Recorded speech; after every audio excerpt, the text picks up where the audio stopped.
अशा चमचमीत झणझणीत रेसिपी पाहण्यासाठी स्वादिष्ट मेनू चॅनलला सबस्क्राईब करा आणि बेल आयकॉनवर क्लिक करा। भाजी तयार आहे आपली। आपण आता कोथिंबीर टाकून घेऊ।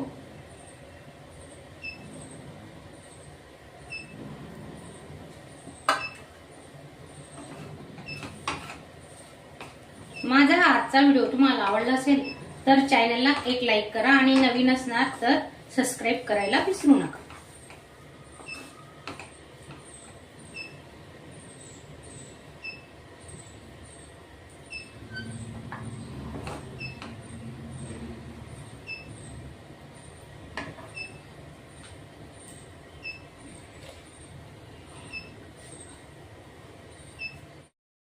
नमस्कार मैत्रिणींनो, आजची आपली रेसिपी आहे कारले।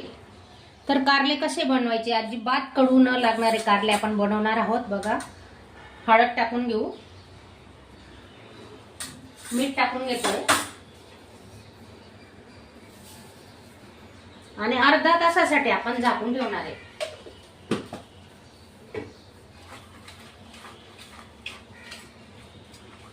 चांगलं मिक्स करून घ्यायचं। पूर्ण कारल्यांना आपला हळद मीठ लागलं पाहिजे। चपट्या करून घेतल्या आहेत बघा कारल्याच्या। अर्धा लिंबू टाकतोय, थोडाफार कडूपणा कमी होतो। ही सिक्रेट ट्रिक आहे आपली, नक्की तुम्ही वापरा। लिंबू टाकल्याने बरेच कडवटपणा कमी होऊन जातो।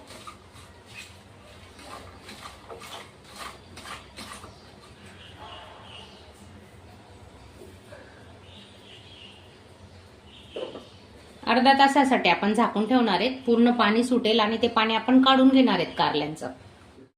हे बघा, एवढं पाणी निघालं। जेवढं तुम्ही जास्त वेळ चिरून ठेवणार ना कारले, तेवढं तुम्ही रात्रभरही ठेवले कापून आणि सकाळी डब्याला करायचे असले तरी बघा असं असं पाणी काढून घ्यायचं आणि मग कारले बनवायला घ्यायचे।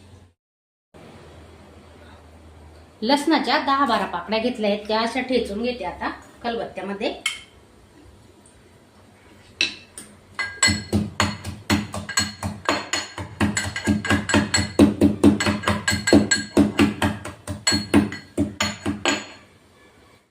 कांदे चांगले परतून झालेत, आपण आता टोमॅटो टाकून घेऊ आणि थोडी कोथिंबीर आता घेणार आहेत, नंतर टाकू थोडी।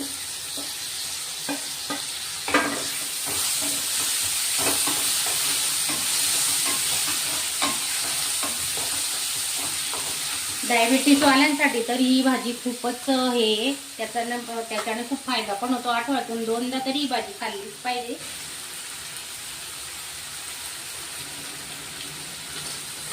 भरून कारल्यांचा पण व्हिडिओ आपण अपलोड केलेला आहे आपल्या चॅनलला, तुम्ही बघू शकता।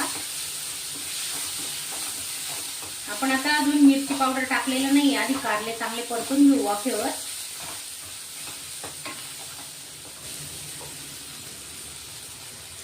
कारले टाकून घेतोय,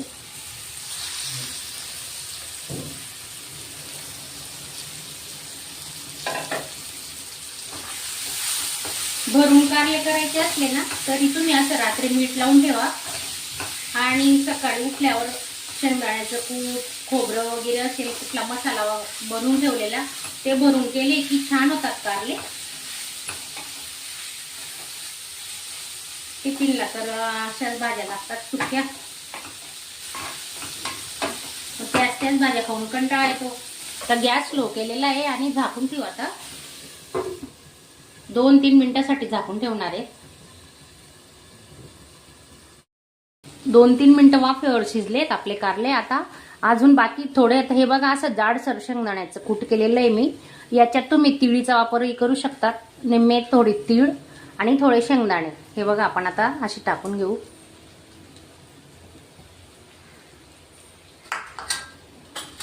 आणि 1 चमचा गरम मसाला घेतला आहे।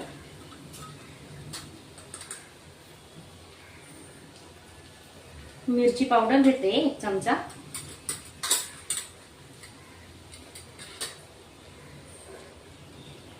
अजून घेते अर्धा, म्हणजे 1.5 चमचा मिरची पावडर झालंय। आणि थोडं धने पावडर घेऊ आपण आता। धने पावडरने छान टेस्ट येते भाजीला, तर अर्धा चमचा धने पावडर घेतोय। तर सर्व मसाले आपण चांगले मिक्स करून घेऊ।